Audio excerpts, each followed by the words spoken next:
এক লোক বিবাহ করে কেবল বাসর রাতে বউ রেখে বিড়ি খেতে গেছে বাইরে।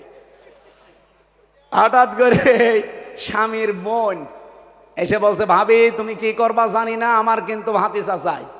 ঠিক আছে, আমার সময় দিবা না? কিছুক্ষণ পরে এসেছে এই বরের ভাই, বলছে ভাবি কি করবা জানি না, আমাদের কিন্তু ভাতিজা চাই, ছেলে হোক মেয়ে হোক আমাদের লাগবে। ঠিক আছে, তোমার ভাই তো এখন বাইরে, সময় দিবা না? কিছুক্ষণ পরে দাদি শাশুড়ি এসে বলছে, নাতি বউ কি করবা জানি না, আমাদের কিন্তু পতি চাই। শাশুড়ি এসে বলছে, কি করবা জানি না, আমার কিন্তু নাতি চাই। কিছুক্ষণ পরে স্বামী এসেছে, বলছে বউ আমি ঘুমালাম, কি করবা জানি না, আমার কিন্তু ছেলে চাই। বলছে তোমার বংশ কি সব পাগলের বংশ? কেবল বিয়ে হয়েছে আর তুমি বিড়ি খাওয়ার জন্য বাইরে, আর এখন ঘুমিয়ে পড়বা? কেউ চায় নাতি, কেউ চায় পতি, কেউ চায় ভাতিজা, আমি কি ডাউনলোড করে নিয়ে আসবো?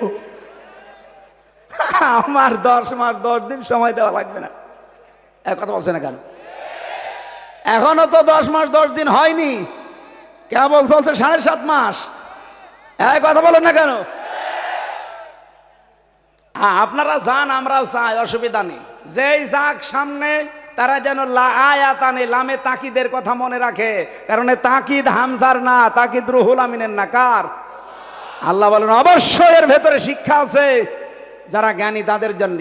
সুতরাং যারা আগামীতে চেয়ারে বসবেন, সিদ্ধান্ত নিয়ে বসবেন, যদি এরকম স্বৈরাচারী কাজ কারবার কিছু করেন না, 5 বছর পরে আপনার বাড়িও ঠিক হানিফের মতো শ্মশান হয়ে যাবে।